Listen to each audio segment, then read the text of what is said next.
Hey, thanks for purchasing my fiber video. My name's Hilary and I'm going to demonstrate for you how to braid hand-spun yarn into your hair to create this crazy dreadlocked look. My hair itself, I've left part of it out right here so that I can show you how to do it, is actually only this long. And as you can see, it's mostly dyed pink except for where my roots are growing in. And I choose to braid pink yarn into my pink hair to give it sort of a seamless look. So a lot of people can't tell where my hair ends and the yarn begins. You can use any color yarn you want, obviously, with any color hair. But if you buy a yarn color that matches your hair color, it's going to give it more of a cohesive feel to it. Whereas if you have dark hair and braid pink yarn into it, you're going to be able to see the hair, where the hair ends and the yarn begins. So whatever floats your boat, really. So the first thing you're going to need is yarn. I buy big skeins of hand-spun, hand-dyed yarn. It's going to cost you about $25 or $30, and depending on how much hair you have, you'll get at least 1.5 or 2 heads of hair out of it. So it's a pretty inexpensive hairstyle to maintain.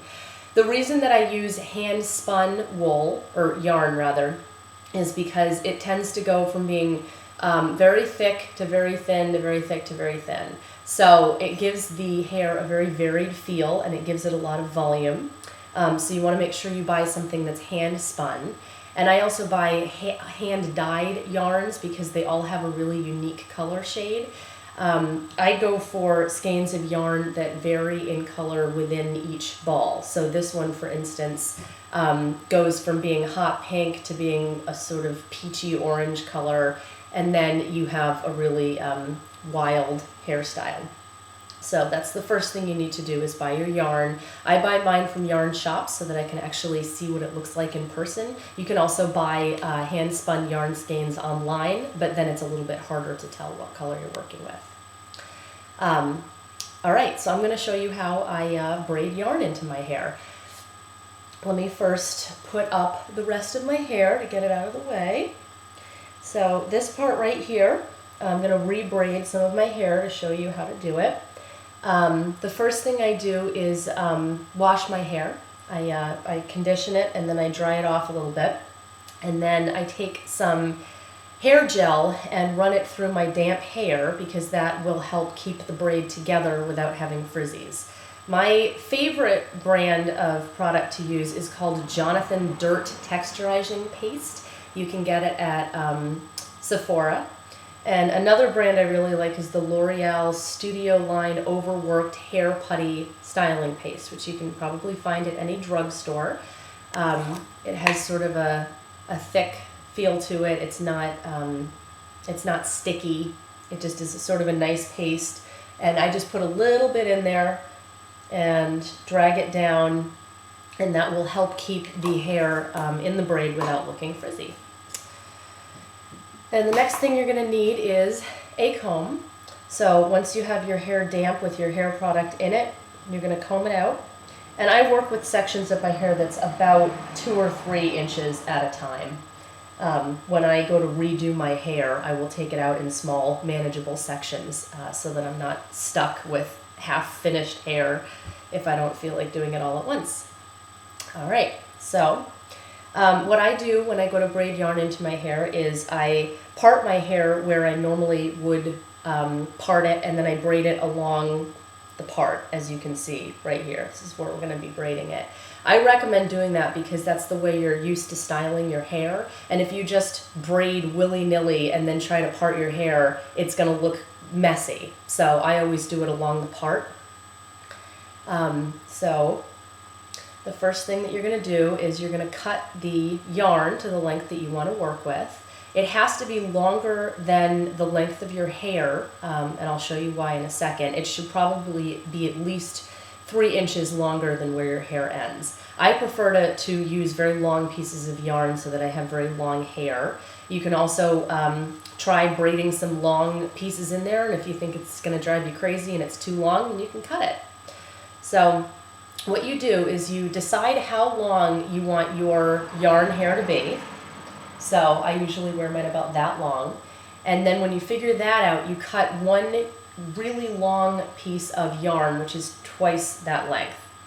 So what we're going to do is gather it together so you have the top of the piece of yarn here and then the two ends down here. Oops, sorry, this is backwards. The two ends down here. And you take the yarn with the loop at the top and you section off the first piece of your hair. I do a very small amount of hair. I'm going to start with about this much of it for the first braid, maybe even, I'll actually even do a little bit less. Obviously, the thinner the amount of hair that you use, the thinner the braids are going to be and the more of them you're going to have. And then the thicker the pieces of hair, the thicker the braids and the fewer of them they are.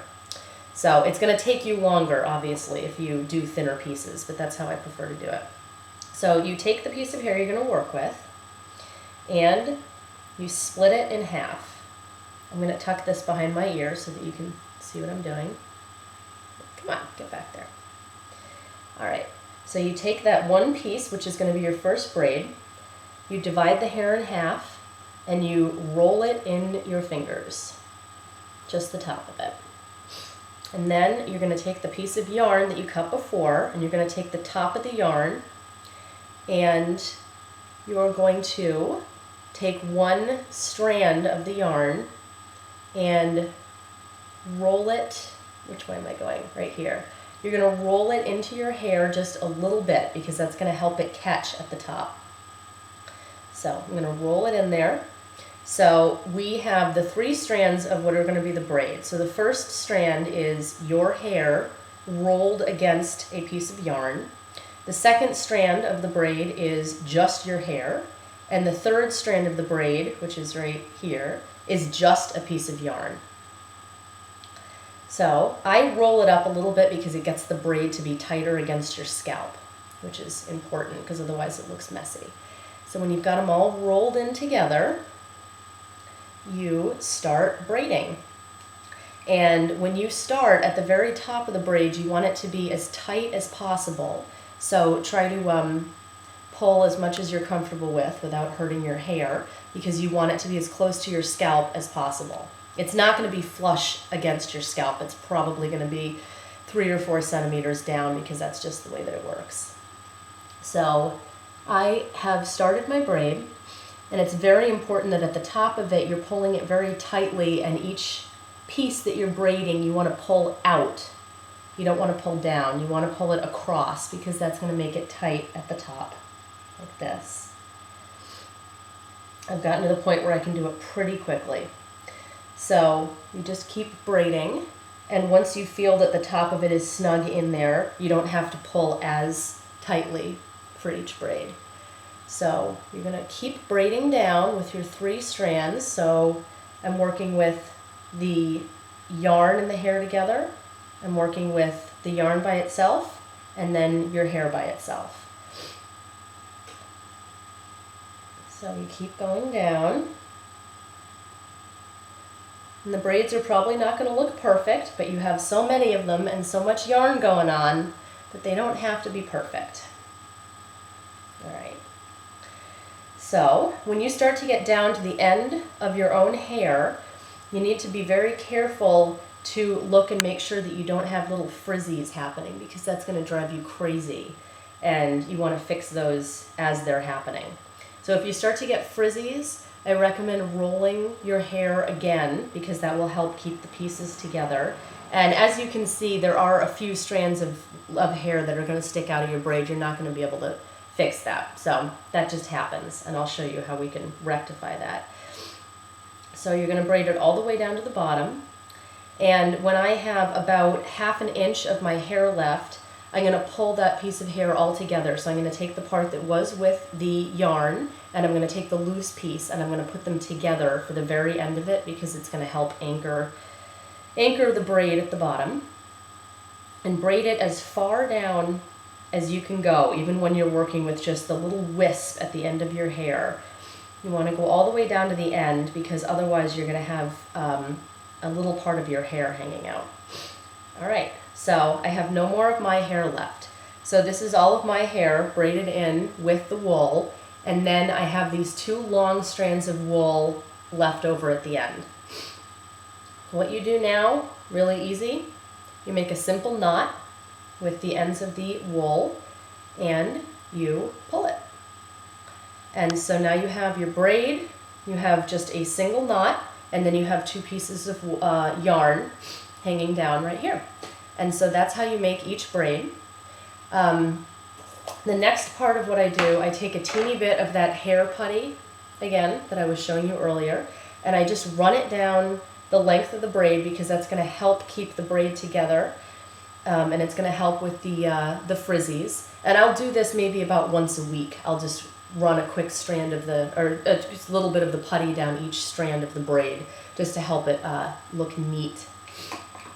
And then an extra step that I have added, because it makes it look even fuller, I will take another piece of yarn. It can be the same length, it can be a little shorter, a little bit longer. I go for a look that's sort of unkempt, obviously. So I don't measure out every single strand of yarn that I have. I cut them sort of willy-nilly, roughly the same length.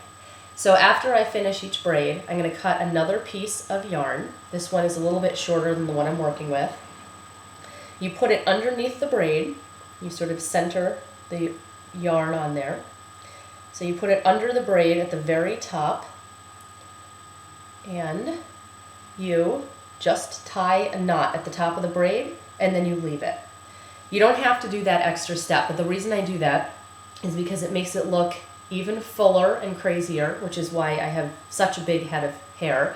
It also hides the fact that you have your hair braided into the yarn. It's much harder for people to tell what's going on with your hair, as you can see. As opposed to just a single braid, you now have a braid with two other pieces of yarn. So that's how I choose to do it. So it's pretty easy. You just literally braid the yarn into your hair, tie a knot at the bottom, and then I tie an extra piece of wool or yarn at the top to give it that extra full look. A couple of maintenance points about your hair. It's really hard to wash your hair. I gotta be honest with you. And you really shouldn't go swimming or get your hair wet when you have wool braided, or yarn braided into it rather. So it's just something to keep in mind.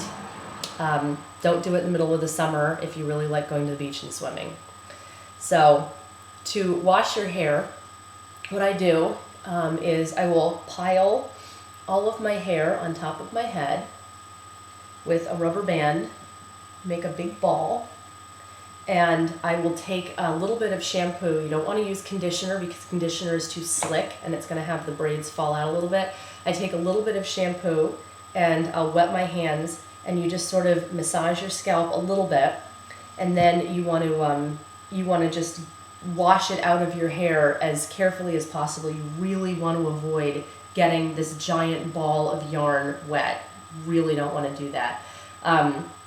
So it is a pain to wash your hair, but it can be done. So you just basically are going to wash the roots and then pat it dry with a towel. The reason you don't want to get the yarn wet is because, have you ever smelled wet yarn before? It's kind of nasty smelling. It will wear off, so if you get your hair wet, when it dries it stops smelling that, but it does smell rather unpleasant when it's wet. And also the yarn is so heavy when it's wet that it'll really tug your head back. I mean, it can get quite heavy depending on how much yarn you have in your hair. But the reason you don't want to wet it is because it gets very heavy, and so it will start to just pull a little bit down on the braid.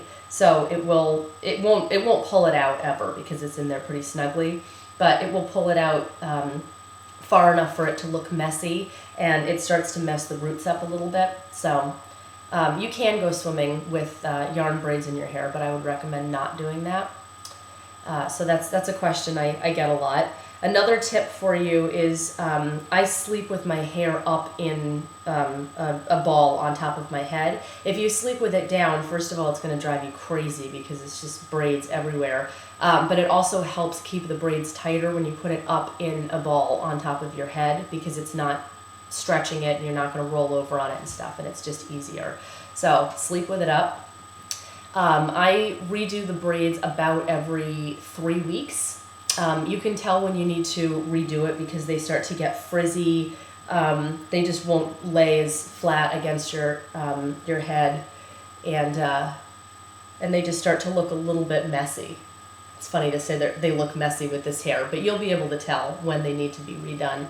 And what I do is I will just take a section of hair, like maybe about, I don't know, about that much of my hair. I take the braids out, just this much of it. I'll put the rest of it back. You take the braids out, you condition your hair, you shampoo it, and then you start over and you put the braids back in again. And the reason I do sections at a time is because it does take a while. So if you take all of the braids out of your hair and wash it and then go to put all of them back in again, you're going to get sick of what you're doing pretty soon, and then you're going to have one section of hair braided and the rest of it not, and you have to finish it before you leave the house.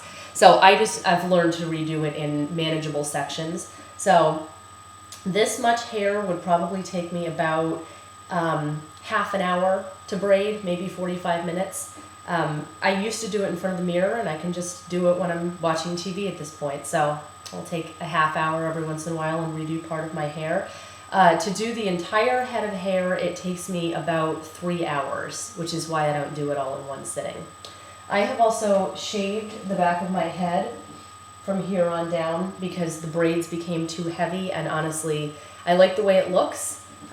They were too hot against the back of my neck, and now I have less hair to have to braid. So that's a little cheat point for you. I'm trying to think what else there is. That's about it.